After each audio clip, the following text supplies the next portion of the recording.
Hello, everybody.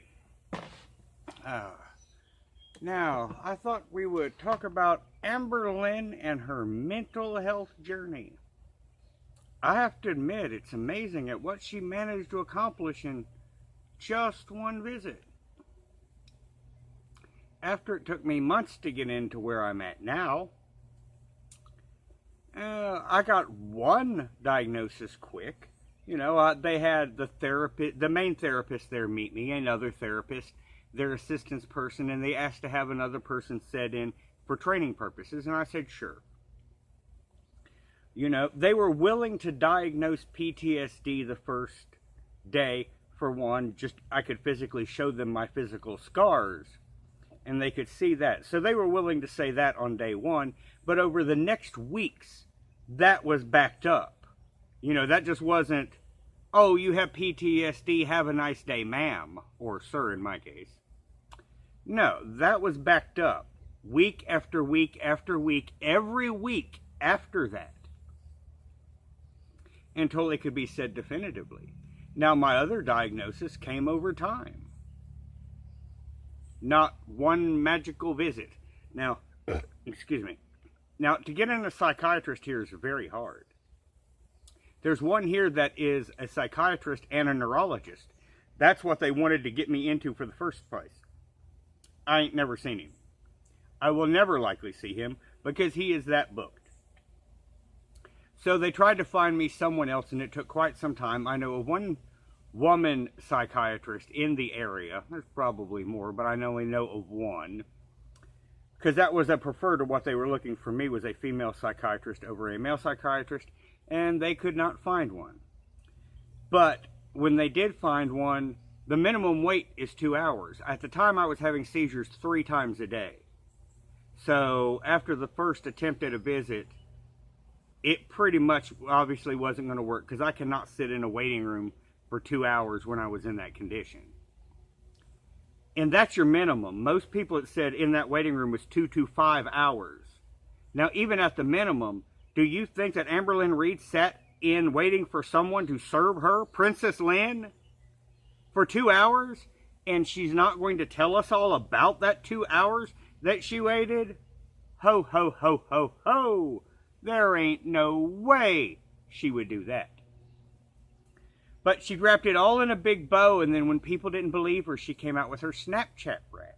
Her lunatic rant, claiming to be a mental health advocate, when at the time where she would have been 2 weeks into her meds, if what she said is the truth, she attacked my peer support who works at a place, threatening her job, threatening mental health workers 2 weeks into her medication.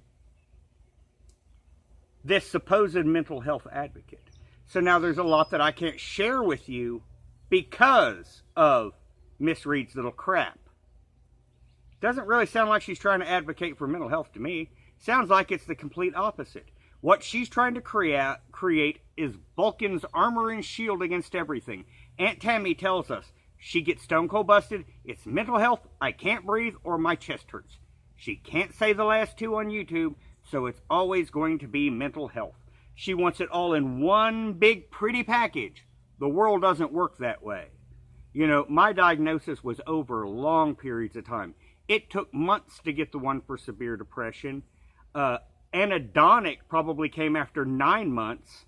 And I was into my second therapist at the time where they'd said the lack of fear is complete desensitization and that I am completely desensitized to fear and it's not a mental condition. Though dry mouth may be. But I digress.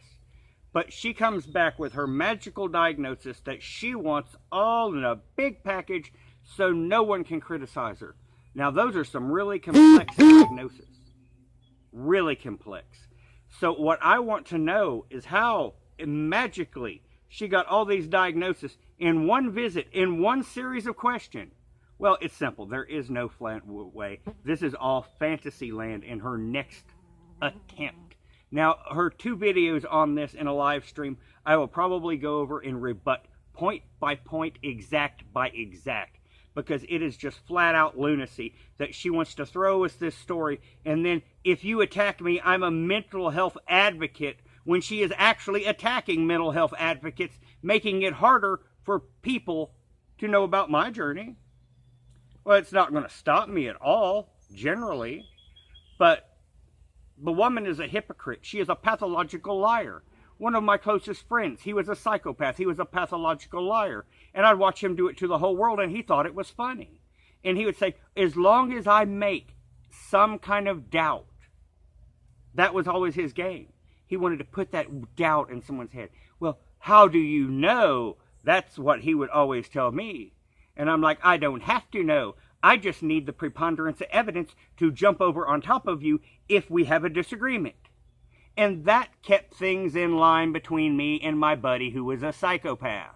Because I didn't have to have 100% 1,000 evidence. I just need to have the preponderance of evidence to whip your ass. And that kept me and him in line. Now, Miss Reid, she lives in the world of social workers. She's not a man. You know, people don't go around generally punching women in the face. I hope not anyway.